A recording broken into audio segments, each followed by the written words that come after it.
Hey folks, welcome to InTheMoneyStocks.com's live trading action video. My name is Gareth Soloway, Chief Market Strategist here. Today's date is Thursday, August 25th, 2016. Well, folks, take a look at the markets here. We are trading right around the lows of the day. What is the cause of the rollover? Because early in the day we were floating up, as you can see here. And again, I'm going to zoom in just a little bit so we can see more. This is an intraday chart of the SPY, which again is a mirror of the S&P 500 ETF here.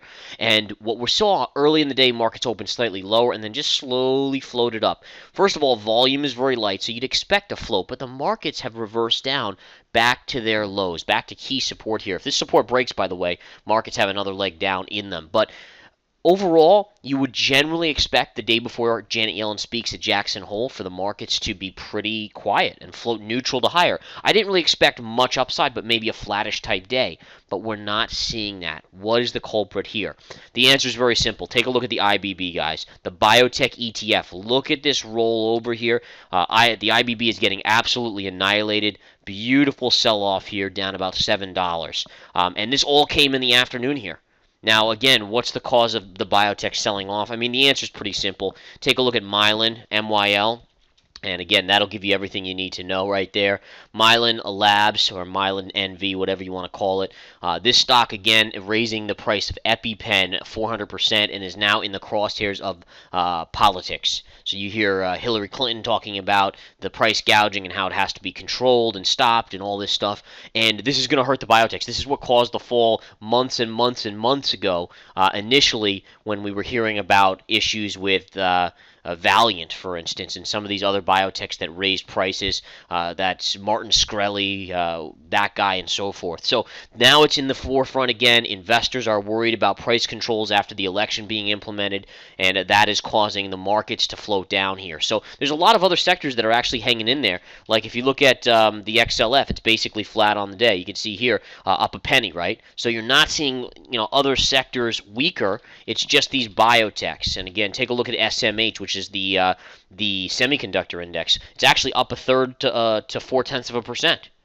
But again, it all comes back to the biotechs. Biotechs are getting roasted here. Take a look at Mylan Labs, again, down at the lows of the day here, and that is the culprit, and that is why you see the spiders hitting and piercing the lows of the day. Now, you have a lot of support here. I want to just zoom out again. So you have a huge level. Look at the gap window, pivot low, and then we pierced it but got back above. Low pivot this morning, and we're retesting. Even if you break it, you have more support right here. But I will say this. If the markets take out 217 to the downside, you don't have any real support until you get to gap fill here at 216.45. So basically from 1725, where we currently are hitting now, to set 217, so 217.25 to 217, that is the big support level. If that breaks, you're going to go down to about 216.45 probably pretty quickly.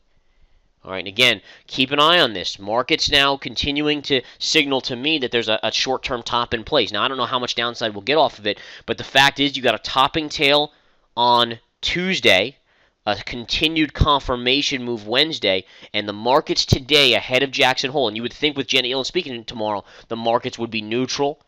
Maybe slightly positive even, because the Fed is always uber dovish.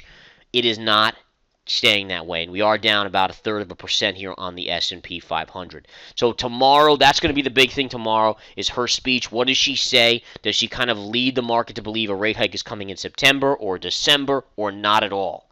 And the market will react accordingly. Okay, so we'll keep our eyes on that and really kind of focus in. But it's getting interesting. The biotech, by the way, the IBB, I want to give you guys a buy level on the IBB because there will be one potentially hit tomorrow. I don't think it'll hit today, but we'll show it to you now. Check this out. See the 50 MA? That's your buy level. Now, it's not just because the 50 moving average is at that price. So I want to make that clear. All right, you have three factors, three-factor trade here. You have the 50 MA. You have this gap fill right here. Okay, so that's two factors. And if you do a fib level retrace, in fact, let me just do that for you right now. I think it's worthwhile, and I'm just bringing up my fib retrace lines. If you take the low from earlier here and you go to the highs, Look at what you have right at that same point. Look at this. The 382 fib level retrace is right at the 50 MA and that gap fill. So you literally have a three-factor trade there. So what this tells me is if it hits tomorrow, expect a bounce, very quick bounce, but nonetheless probably a 2 to 3 day bounce maybe where we retrace up, and you might be able to make about $10 out of it from that level, which isn't bad. I mean, for a 1 or 2, 3 day type move, that is not bad at all. So again, folks, just want to pass this information along to you and take it for what it is, trade it, whatever you guys want to do. Bottom line is, this is what we're doing here at InTheMoneyStocks.com, and we are rocking it. So come join us here if you want. There's a 7-day free trial, to InTheMoneyStocks.com. Sign up, take the free trial, make some money.